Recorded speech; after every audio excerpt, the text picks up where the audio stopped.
پاک نے کہا یہودیوں پہ اللہ نے ذلت مسلط کر دی ہے، یہ ذلیل ہے، ان کا کوئی دیش نہیں، یہ جہاں انہوں نے قبضہ کیا ہوا نا فلسطین میں، یہ قبضے کی جگہ ہے اور ایک مٹھی بھر ملک ہے، شاید 60-70 لاکھ آبادی ہو اسرائیل کی۔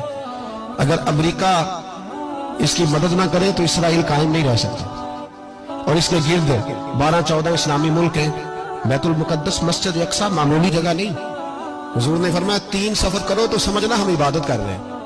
کون کون سے؟ فرمایا اگر بیت اللہ جاؤ تو عبادت سمجھ کے جانا، مسجد نبوی کی طرف جاؤ تو عبادت ہے، اور مسجد اقصی کی طرف جاؤ تو یہ بھی عبادت ہے۔ اور فرمایا مسجد اقصی میں جس نے ایک نماز پڑھی اسے 25,000 نمازوں کا ثواب ملے گا۔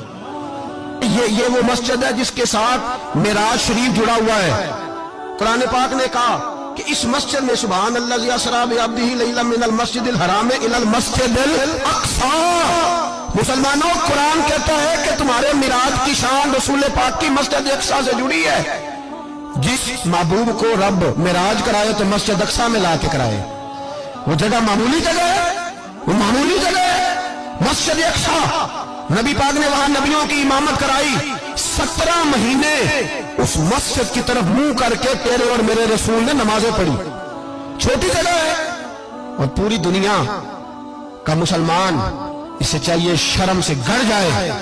ایک امریکہ کا صدر بول کے کہتا ہے کہ اسرائیل کو اجازت ہے اسے دارالحکومت بنائے، اور مسلمان حکمران بیان دے رہے ہیں ظالموں، لٹیروں، تم اپنی سیاستیں چمکانے کے لیے پہلے ایک دوسرے کو گالیاں دیتے ہو، پھر اکٹھے بیٹھ جاتے ہو نمبرنگ کرنے کے لیے۔ تم دین کے اس مسئلے میں سارے اکٹھے کیوں نہیں بیٹھے؟ سارے پاکستان کے سیاستدانوں کو، علماء اور مشائخ کو چاہیے تھا ایک پیٹ پہ اکٹھے ہوتے، اکٹھے بیٹھ کے ایک بیان ہی دے دیتے، ایک بات ہی کر دیتے۔ پھر میرا سلوٹ ہے ترکی کے صدر کو، پھر میرا سلوٹ ہے ترکی کے صدر کو۔ عجیب بات ہے نا کہ اس کے پاس ایٹمی طاقت آپ سے کمزور ہے، آپ کی تگڑی ہے۔ اس کے پاس جو فوجی طاقتیں ہیں وہ اپنی جگہ پر آپ کی فوجی طاقتوں کا لوہا مانتی ہے دنیا، لیکن پھر مجھے کہنے دو نا، میدان میں بندہ ایٹمی طاقت سے نہیں لڑتا، ایمان کی قوت سے لڑتا ہے۔ وہ بول اٹھا ہے نا، کیا کر لیا اس نے اپنی پارلیمنٹ سے خطاب کیا۔ اس نے بہت عرصہ پہلے کہا تھا مسجد اقصی میری خواب میں آئی تھی، اور رو کے کہتی تھی آئے مجھے کوئی صلاح الدین ایوبی کا ماننے والا، کوئی آئے مجھے بچائے۔ کہتے میری خواب میں آئی تھی اور روتی تھی، کہتی تھی کوئی آئے۔